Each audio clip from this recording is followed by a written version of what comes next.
আসসালামু আলাইকুম। আশা করি সবাই অনেক অনেক ভালো এবং সুস্থ আছেন। আজকের এই লেকচারে আমরা সসীম ধারা নিয়ে কথা বলবো। নবম দশম শ্রেণীর 9.1 এবং 9.2 আমরা জানি ধারা নিয়ে কথা বলা হয়েছে। আমাদের আজকের যে টপিকগুলো আমরা এই ভিডিওতে রেখেছি বা এই প্লেলিস্টে আমরা রাখবো, সেই টপিকগুলো হচ্ছে, প্রথমে আমরা পদ নিয়ে আলোচনা করব। সসীম ধারা বা যে কোনো ধারা পড়তে গেলে আমাদেরকে সর্বপ্রথম পদ সম্পর্কে অনেক বিস্তার ধারণা থাকতে হয়, তাছাড়া আমরা কিন্তু ধারা বুঝতে পারি না। তারপর আমরা যে টপিকটা পড়ব সেটা হচ্ছে অনুক্রম, তারপর ধারা, সমান্তর ধারা, গুণন্তর ধারা।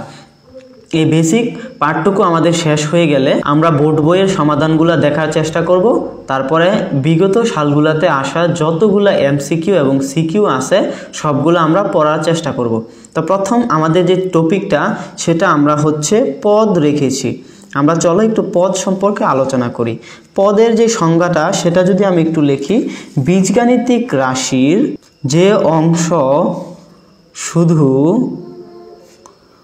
যোগের মাধ্যমে সংযুক্ত থাকে এদের প্রত্যেকটিকে ওই রাশির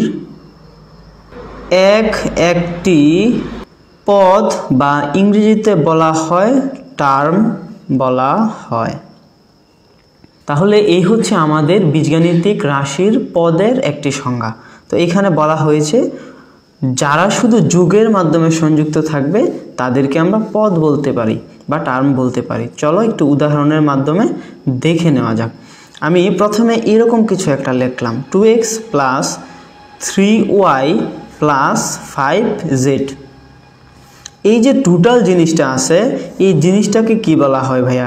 এই জিনিসটাকে বলা হয় বীজগাণিতিক রাশি। এখন এইখানে আমাদেরকে বলা হয়েছে যে শুধু যোগের মাধ্যমে সংযুক্ত থাকে যারা, তারাই হবে পদ। দেখো তো, 2x এবং 3y এইখানে এরা পাশাপাশি যোগের মাধ্যমে সংযুক্ত আছে, এবং 3x এবং 5y এই দুইটাও কিন্তু পাশাপাশি যোগের মাধ্যমে সংযুক্ত আছে। তাহলে এই প্রত্যেকটা জিনিসকে আমি বলতে পারি এরা এক একটি পদ। এই প্রত্যেকটি হচ্ছে এক একটি পদ। এখন যদি আমি তোমাকে বলি এখানে এর অবস্থান কততম, তুমি বলবা এটা প্রথমে অবস্থান করছে, এটা দ্বিতীয় এবং এটা তৃতীয়। তাহলে এটাকে আমি বলতে পারি হচ্ছে প্রথম পদ, এটাকে বলতে পারি আমি দ্বিতীয় পদ, এবং এটাকে বলতে পারি আমি তৃতীয় পদ। এখানে কয়টা পদ আছে? এখানে পদ আছে টোটাল 3টা। এখন আমরা বুঝতে পারছি বীজগাণিতিক পদগুলো আসলে কি।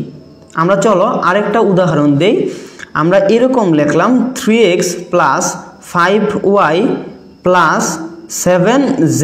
দেখো তো, এটার সাথে এইটা যোগ চিহ্ন দ্বারা সংযুক্ত আছে, আবার 5y এর সাথে 7z যোগ চিহ্ন দ্বারা সংযুক্ত আছে। তাহলে এইখানে এইটা এবং এইটা হচ্ছে পদ। এই প্রত্যেকটা কি এক একটা পদ। এটা হচ্ছে প্রথম পদ, যেহেতু এটা প্রথমে অবস্থান করছে, এটা হচ্ছে দ্বিতীয় পদ, যেহেতু এটা দ্বিতীয় অবস্থান করছে, এবং এটা হচ্ছে তৃতীয় পদ। এখন আমি পড়াতে গেলে যেই সমস্যাটা সবচেয়ে বেশি স্টুডেন্টদের কাছে ফেস করি সেটা হচ্ছে, এখন আমাকে বলা হয়েছে যোগের মাধ্যমে সংযুক্ত থাকে, তাহলে কি বিয়োগ গুণ ভাগ ওইগুলা কি হবে?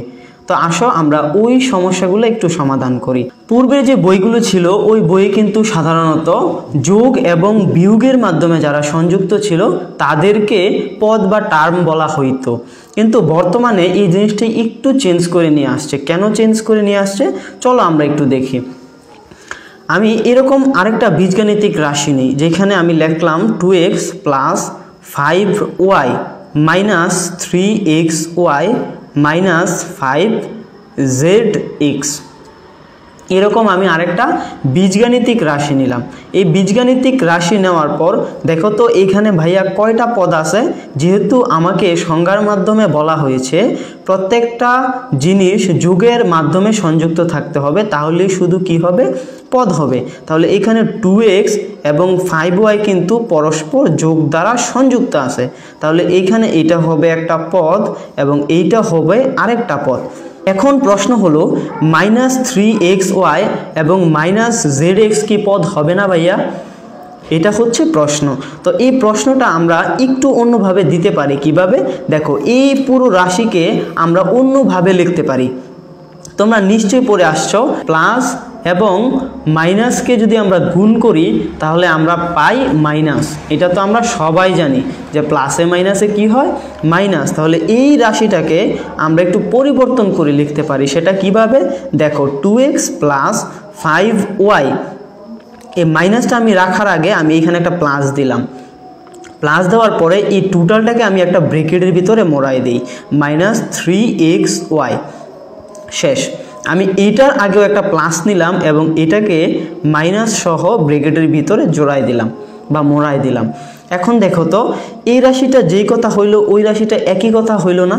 কিভাবে ভাইয়া? প্লাসে মাইনাসে কি হয়? মাইনাস। তাহলে প্লাসে মাইনাসে হবে মাইনাস 3xy, তো ঠিকই থাকবে। আবার প্লাসে মাইনাসে কি হবে? মাইনাস 5zx, তো ঠিকই থাকবে।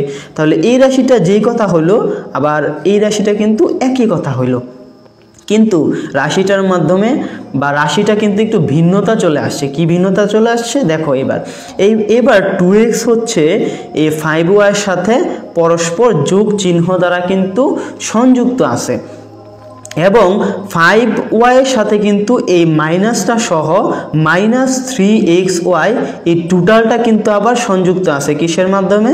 যোগের মাধ্যমে। আবার দেখো, মাইনাস 3xy মাইনাস 5zx এর সাথে কিন্তু যোগ চিহ্ন দ্বারা সংযুক্ত আছে। তাহলে আমাদের সংজ্ঞাতে বলাই হয়েছিল শুধু যোগ চিহ্ন দ্বারাই যারা সংযুক্ত থাকবে তারাই হবে পদ। এখন তাহলে এইটা একটা পদ হবে, এটাও আরেকটা পদ হবে। যেহেতু এটার সাথে এটা সংযুক্ত আছে তাহলে ব্র্যাকেটের ভিতরে যা আছে সেইটাও কিন্তু একটা পদ হবে এবং এইখানেও কিন্তু ব্র্যাকেটের ভিতরে যা আছে সেইটাও কিন্তু আরেকটি পদ হবে। এখন আমি তোমাকে বললাম এখানে প্রথম পদ কোনটা? তুমি বলবা এটা হচ্ছে প্রথম পদ, এটা হচ্ছে দ্বিতীয় পদ, এটা হচ্ছে তৃতীয় পদ এবং এটা হচ্ছে সর্বশেষ বা চতুর্থ পদ। তো আশা করি সবাই এই সমস্যাগুলা নিয়ে যে কনফিউশনে ভোগো সেই জিনিসটা সমাধান হয়ে গিয়েছে। এখন আমি তোমাকে প্রশ্ন করলাম যে ভাইয়া তৃতীয় পদ আসলে এইখানে কোনটা? আমি তোমাকে বললাম যে ভাইয়া তৃতীয় পদ কোনটি? তুমি কি বলবা যে তৃতীয় পদ কোনটি? এখানে তৃতীয় পদ হচ্ছে এইটা, মাইনাস 3xy। আমি যদি বলি চতুর্থ পদ কোনটি, তাহলে তুমি সিম্পল বলবা যে চতুর্থ পদ হচ্ছে মাইনাস 5zx। তাহলে এইখান থেকে আমরা কি বুঝতে পারছি? যে কোনো বীজগাণিতিক রাশিতে যদি মাইনাস দিয়ে কোনো কিছু থাকে তাহলে ওই মাইনাসটা সহই হবে একটা পদ। সেটা কিভাবে? চলো এইখান থেকে এই জিনিসটা আরেকটু সুন্দর করে বুঝে নেওয়া যাক। আমরা ছোট একটা রাশি লিখি, 3xy মাইনাস 5yxy। এখানে দেখো এইটার সাথে এইটা কি প্লাস দ্বারা সংযুক্ত আছে? প্লাস দ্বারা সংযুক্ত নাই, কিন্তু মাইনাস দ্বারা কিন্তু সংযুক্ত আছে। যেহেতু মাইনাস দ্বারা সংযুক্ত আছে এটাকে আমরা এভাবে লিখতে পারি, 3xy প্লাস 5 মাইনাস 5xy। এখন প্লাসে মাইনাসে কী হবে? মাইনাস, এই একই রাশি আমরা পাচ্ছি। তাহলে এখন দেখো এইটার সাথে এইটা কিন্তু প্লাস দিয়ে সংযুক্ত আছে, তাহলে এই যে এইটা হবে একটা পদ এবং এই যে এইখানে আছে মাইনাস, এটা কিন্তু মাইনাস 5xy, এটা কিন্তু আরেকটা পদ। তাহলে আমরা খুব সহজেই বলতে পারি যে মাইনাস যদি থাকে কোনো কিছুর আগে তাহলে মাইনাস সহই হবে একটা পদ। সেটা কিভাবে? চলো সুন্দরভাবে দেখি। একটা শর্টকাট টেকনিক লেখা আছে 3xy মাইনাস 2y।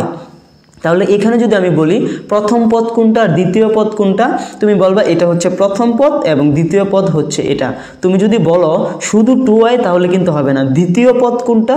দ্বিতীয় পদ হচ্ছে মাইনাস সহ মাইনাস 2y। এটা হচ্ছে সাধারণত আমাদের দ্বিতীয় পদ। তো আশা করছি তোমাদের যে পদ রিলেটেড সমস্যা সেই সমস্যাগুলো সমাধান হয়ে গিয়েছে এবং পরবর্তী ক্লাসে আমরা আলোচনা করব অনুক্রম নিয়ে। ততক্ষণ পর্যন্ত সবাই ভালো থাকো, সুস্থ থাকো, প্রিটনিক এডুকেশনের সাথে থাকো। সবাইকে আল্লাহ হাফেজ।